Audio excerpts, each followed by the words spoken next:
Pag-usapan po natin turmeric or luyang dilaw. Okay? Inaral natin maigi ito. Umiinom ba kayo ng turmeric o luyang dilaw? Either powder o yung luyang dilaw mismo. Lakas pala ng amoy niya. So, ano ang benefits? Sino pwede uminom? Ano side effect? Ano ba yung medical evidence? Okay? Tingnan natin ha. Ang turmeric, usually sa Eastern medicine to eh. Ginagawa siyang, isa siyang component sa curry. Madilaw, kaya minsan ginagamit na pang-dye. Ang active ingredient, yung benefit ng turmeric, nanggagaling sa ingredient na curcumin. Okay, yung curcumin, yun ang anti-inflammatory, laban sa pamamaga, tsaka tulong sa immune system. Ano ang component? Bukod nga sa curcumin, meron pang iba siya, di ba? Meron siyang mga vitamins and minerals, may konting vitamin C, may konting potassium, marami-rami yung iron, mataas yung manganese niya. Tapos, pwede siya kinakain, hinahalo sa pagkain as luyang dilaw o ginagawang tsaa. Ito. Paggawa ng tsaa, pwede yung powder na nabibili or yung luyang dilaw mismo, hinihiwa. Okay? So, maraming klaseng preparation. O, maraming halo. Para sa akin, mas malabnaw lang. Okay, huwag masyadong matapang.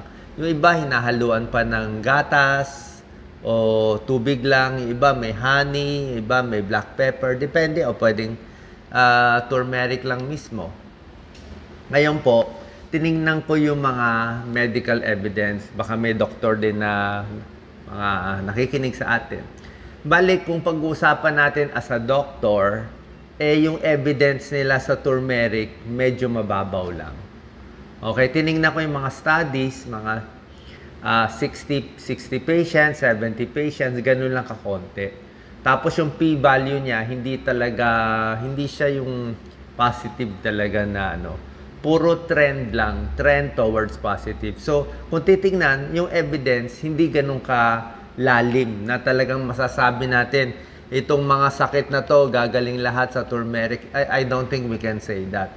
Pero ang maganda naman, kahit maliliit yung mga medical studies niya, lahat ng nakita kong medical studies, ang trending either neutral or may benefit. Laging papunta sa positive lahat yung nakikita. So, I think healthy naman to. Wala naman masama. So, yun lang po ang pinaka-caveat natin. Sabihin, maganda siya sa maraming sakit, pero wag tayo aasa na ito lang. Kasi kung titingnan yung evidence, maganda pero hindi pa talaga hindi katulad ng amlodipine o aspirin na talaga sure tayo. Ito naman, kung kakain kayo, okay na rin. Anti-inflammatory, sa skin disease, sa mga ibang sakit. Ang pinakamagandang benefit niya, nakita ko sa pag-aaral, pang-arthritis. Okay? Sari-saring arthritis. May mga pag-aaral katulad ito, 2017 study sa rheumatoid arthritis. Medyo marami na nga to 206 patients. Yung gumagamit ng, marami, may pain reliever, mabawasan yung kirot ng arthritis niya. Yung gumagamit ng turmeric product, 63% medyo gumanda ang pakiramdam. So, maganda na siya. Either placebo o siya mismo, positive yung resulta. Pang-arthritis, marami siya pag-aaral. May isang pag-aaral, pinaglaban siya sa ibuprofen, sa pain reliever. Halos pareho. Halos okay din daw. Nakakatanggal daw ng kirot. So, mukhang pwede siya talaga. Dito siya pinaka-pwede. Bawas sa inflammation, nababawasan ang sintomas. Iba-ibang dose nila. Usually, capsule lang iniinom nila Kasi parang baka nakukulangan sila dito sa tea lang. Pero kung turmeric tea, may arthritis kayo, pwede nyo subukan. Huwag lang masyado matapang, baka sumakit ang tiyan. Yun ang side effect, baka sumakit ang tiyan. Sa immune system, meron din siyang pag-aaral. Improve immune function, antioxidant, antiviral, antibacterial, not so sure. Pero yung mga maliliit na pag-aaral, meron. Mga 60 patients, 70 patients, ganun lang kararami. So far, maraming positive. Sa puso, meron din siyang mga maliit na pag-aaral na nakakababa ng cholesterol, sa mga may sakit sa puso, nire-research nila, baka may tulong daw sa endothelium, yung pinaka-lining ng artery. Yung mga artery kasi natin may lining yun eh. Yung pinaka parang covering niya sa loob. Yun ang mahalaga na doon sa endothelium yung mga chemicals eh. So, nakakatulong din daw, mas hindi na-heart attack. Pagdating sa cancer, may a few studies na hindi naman talaga binigay sa cancer patients na wala. Hindi po ganoon.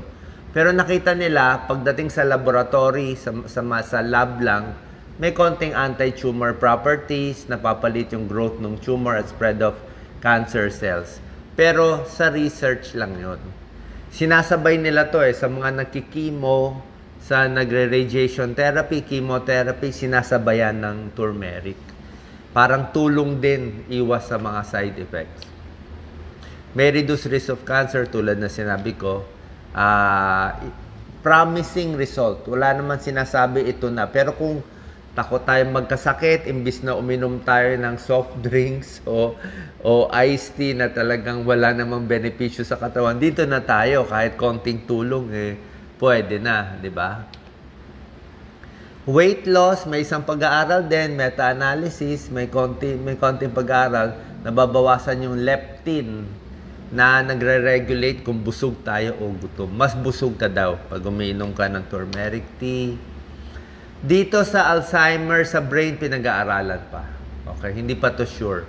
Pinag-aaralan pa sa mga brain disorder. So dito question mark kung may tulong. Pero at least hindi siya makakasama. Parang may konting theory na baka makabawas ng cellular damage, inflammation, amyloid plaque sa mga Alzheimer's disease. Sa depression, may isang maliit na pag-aaral na sa depression. No? 60 patients. Usually, hindi tayo magbibigay ng rekomendasyon sa publiko based on 60. Pero at least dito sa 60 patients, antidepressant ang kalaban niya eh. Yung isa, luyang dilaw lang eh. So far, pareho ang pakiramdam nila.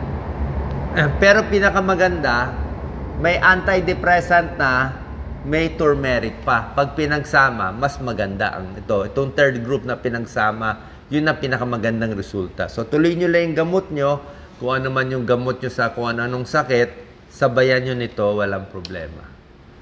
Liver damage, not so sure, pero potential pa lang eh. Puro ganyan eh. Potential, promising, liver and gall. Pero meron ng mga pag-aaral. Marami ng scientists. Wala pa lang talaga yung malakihan.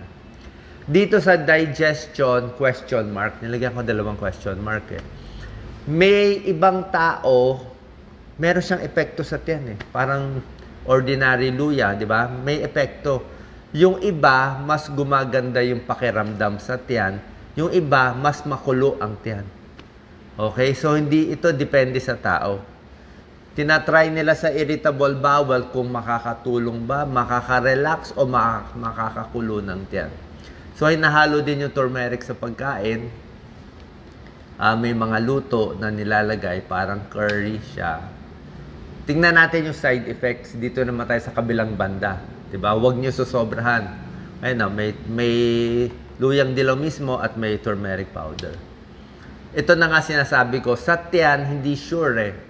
Yung iba, maganda sana sa tiyan, pero yung iba, pag nagka-side effect nila, sumasakit ang tiyan. Parang nagiging acidic. So, kung acidic kayo, ingat sa matapang na turmeric. Yan, no? Upsetting the stomach, yun ang isang possible side effect ka. Second, ito, nakakalabnaw din konti ng dugo. Kasi nga, tingin nila maganda sa puso, baka bumaba cholesterol, baka daw gumanda blood pressure. So, may mga ibang pag-aaral na baka prone siya na dumugo. May pagka-aspirin yung effect eh. Kaya kung kayo naka-aspirin o naka-Coumadin, naka-warfarin, huwag kumain ng maraming luyang dilaw. Baka lumabnaw masyado yung dugo. Yan o. Pag naka-blood thinner, wag daw. Huwag ipagsama ang blood thinner sa turmeric. Yan o. Yung mga ooperahan, bawal muna kumain nito 2 linggo. Kasi baka, syempre, paghiwa, hindi magbuo ang dugo mo, mag-bleeding, delikado. Sa mga buntis, hindi rin pinapayo. Okay? Merong ibang buntis, pag kumain nito, baka biglang manganak, humihilab yung tiyan. Okay? Tsaka may blood thinning effect Ayaw mo nga yung blood thinning effect niya 'Di ba? Kasi buntis mamaya mag-bleed. So, meron ding mga precautions. So, hindi talaga para sa lahat to. So, yan po. Sana po nakatulong to. Pero kung sa akin, itry nyo kahit ano naman bagay pa konti-konti, hot water, pwedeng tea, pwedeng ito, itry nyo kung makakatulong sa inyo. Pero basically, for arthritis, anti-inflammatory, ako kasi pwede nyo naman iba-ibahin Green tea is okay. Maraming studies sa anti-cancer. Chamomile tea, meron pamparelax. Ito naman, anti-inflammatory, turmeric tea, okay. Pwede naman pa iba-iba ang iinumin ninyo. Sana po nakatulong tong video. Ito pa lang ang evidence sa ngayon Oras na may bagong pag-aaral na mas maganda pa, tuturo natin sa ating kababayan. Salamat po.